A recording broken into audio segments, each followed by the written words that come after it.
Bonjour à toutes et à tous et merci aux organisateurs de m'inviter à ce très beau congrès, même si il demeure virtuel.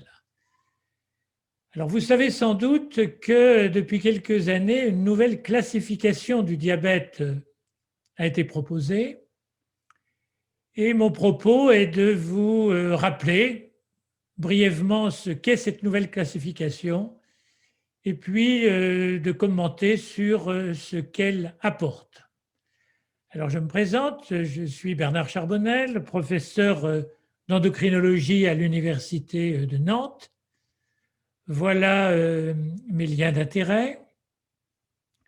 Et puis, pour rentrer dans le vif du sujet, bon, chacun sait dans l'auditoire que la classification actuelle des diabètes est insuffisante. Il y a bien sûr le diabète de type 1, c'est une maladie auto-immune. Et puis, notre propos d'aujourd'hui, le diabète de type 2, on sait que c'est une maladie métabolique complexe, favorisée par des facteurs d'environnement, en particulier l'insulinorésistance, de l'obésité abdominale.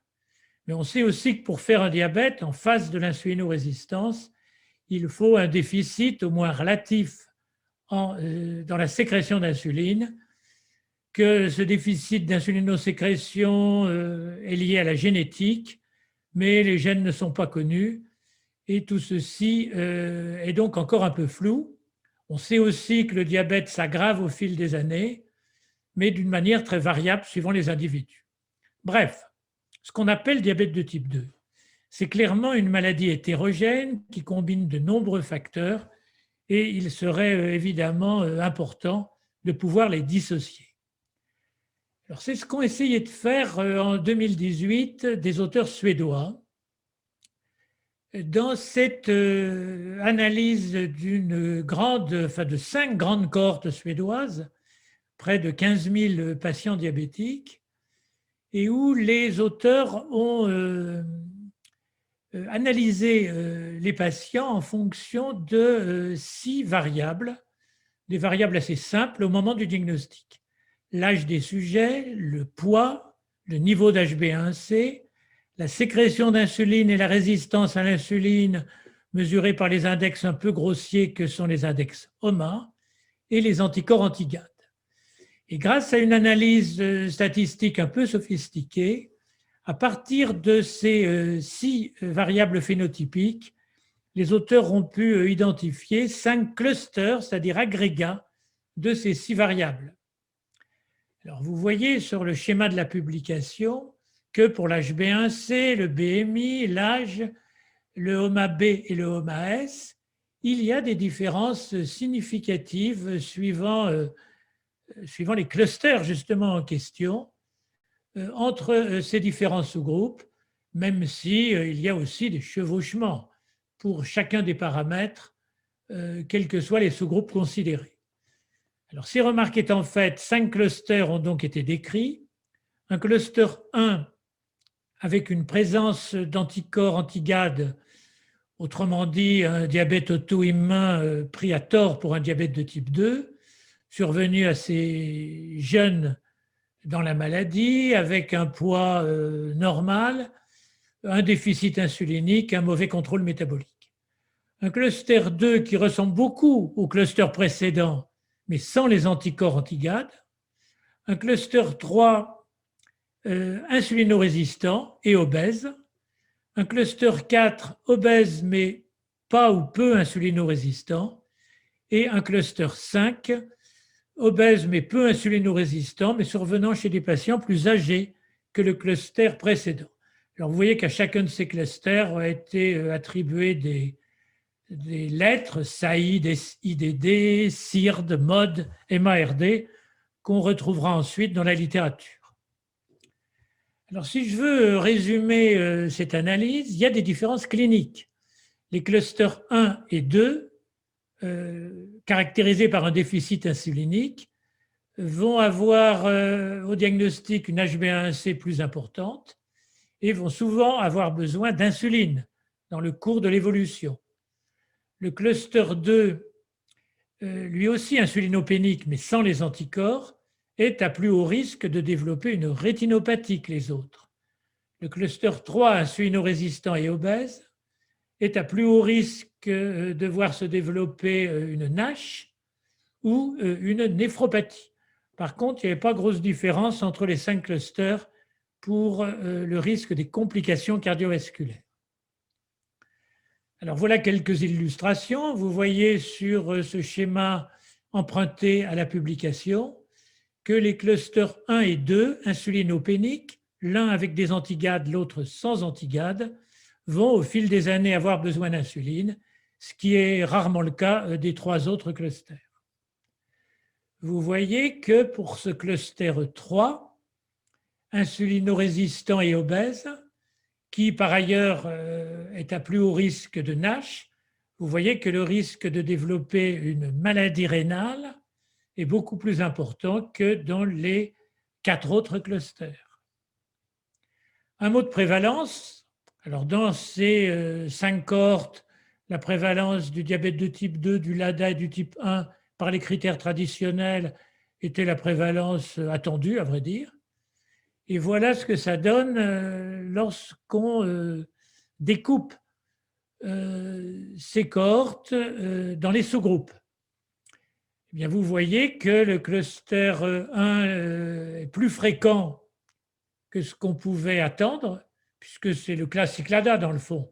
Et cette fois-ci, c'est plus de 14%. Le cluster 2, c'est 14%. Le cluster 3, c'est 10,6%. Le cluster 4, c'est près de 20%. Et le cluster 5, c'est 41%.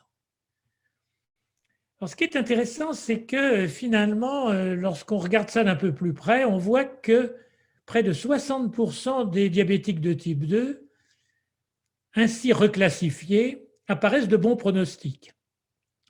Les clusters 4 et 5, additionnés, représentent 60% des diabétiques de type 2 de ces cohortes. Et bon, je vous rappelle qu'ils sont caractérisés par une insulinorésistance modérée, par une obésité. L'un est un peu plus jeune, le cluster 4, que l'autre, le cluster 5, mais finalement ils se ressemblent et ils sont donc caractérisés par des anomalies modérées de la sécrétion d'insuline et de la résistance à l'insuline, par une HbA1c qui est généralement peu augmentée et par un faible risque de complications. Autrement dit, pour plus de la moitié des diabétiques de type 2, on a des formes en fait de meilleurs pronostics. Alors qu'à l'inverse, si on met à part les 15% de patients avec des anticorps antigades positifs, qui sont en fait des variétés de type 1, eh bien vous voyez que pour les vrais type 2, environ 30%, le cluster 2 très insulino-résistant, le cluster 3, non, le cluster 2 très insulinopénique, pardon, le cluster 3 très insulino-résistant, eh bien vous voyez que le premier a souvent besoin d'insuline et est à risque de rétinopathie, et le deuxième est à un risque majoré de complications rénales.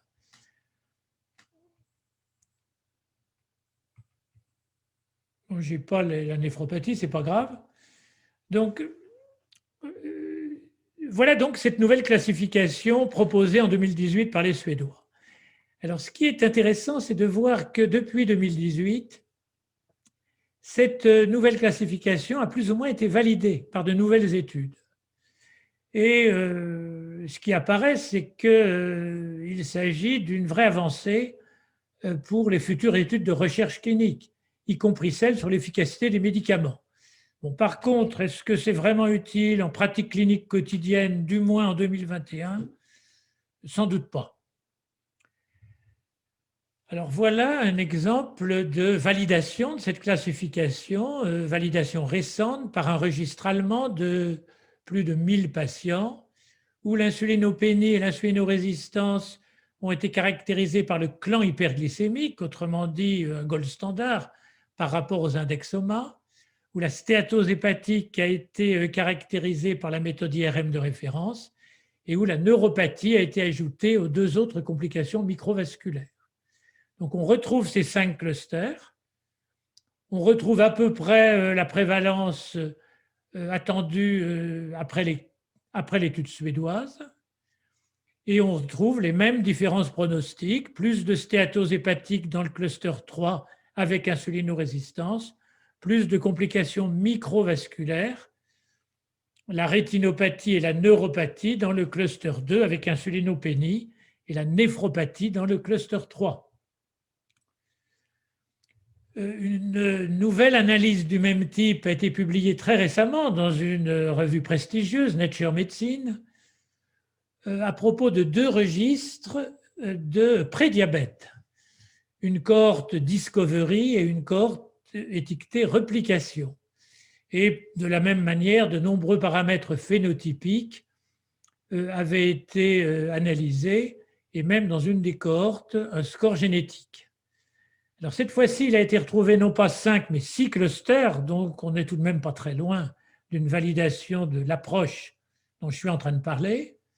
6 clusters qui ont des risques différents d'évolutivité vers le diabète. Là, je vous rappelle qu'il s'agit de prédiabétiques, mais aussi des risques différents de survenue des complications cardiovasculaires et rénales. Et on voit de façon assez claire sur le schéma ici présenté que pour des clusters 1, 2 et 4, le risque de complications est faible, alors que pour les clusters 6, 3 et 5, il y a un risque augmenté de complications rénales ou pour 2 des clusters cardiologiques.